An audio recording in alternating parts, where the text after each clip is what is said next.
ಮಹಿಳಾ ನೌಕರರಿಗೆ ನಮ್ಮ ಕರ್ನಾಟಕ ಸರ್ಕಾರದಿಂದ ಒಂದು ಸಿಹಿ ಸುದ್ದಿ ಇದೆ. ಹಾಗಾಗಿ ಈ ವಿಡಿಯೋನ ಸೇವ್ ಮಾಡ್ಕೊಳ್ಳಿ ಮತ್ತೆ ನಮ್ಮ ಪೇಜ್ ಅನ್ನ ಫಾಲೋ ಮಾಡಿ. ಉದ್ಯೋಗಿಗಳಿಗೆ ಸರ್ಕಾರ ಒಂದು ಗುಡ್ ನ್ಯೂಸ್ ಅನ್ನ ಅನೌನ್ಸ್ ಮಾಡಿದೆ. ಋತುಚಕ್ರ ರಜೆ ಅಂತ ತಿಂಗಳಿಗೆ 1, ವರ್ಷಕ್ಕೆ 12 ರಜೆಯಂತೆ ಘೋಷಣೆ ಮಾಡಿದ್ದಾರೆ. ಅದು ಕೂಡ ವಿತ್ ಸ್ಯಾಲರಿ.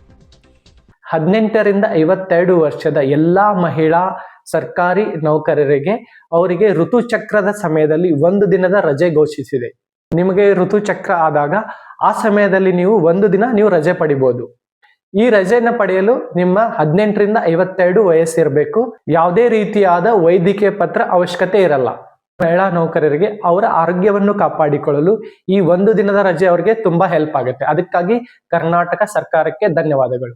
ನಿಮಗೇನಾದ್ರೂ ಈ ರಜೆ ತಗೊಳ್ಳೋ ಬಗ್ಗೆ ಅದ್ರ ಲೆಟರ್ ಬೇಕಾ, ಅಫಿಷಿಯಲ್ ಲೆಟರ್, ಸೊ ಲೆಟರ್ ಅಂತ ಕಮೆಂಟ್ ಮಾಡಿ. ಆ ಲೆಟರ್ ಅನ್ನ ನಾನು ನಿಮಗೆ DM ಮಾಡ್ತೀನಿ. ಹೆಲ್ತ್ ಟಿಪ್ಗಾಗಿ ನಮ್ಮ ಪೇಜ್ ಅನ್ನ ಫಾಲೋ ಮಾಡಿ.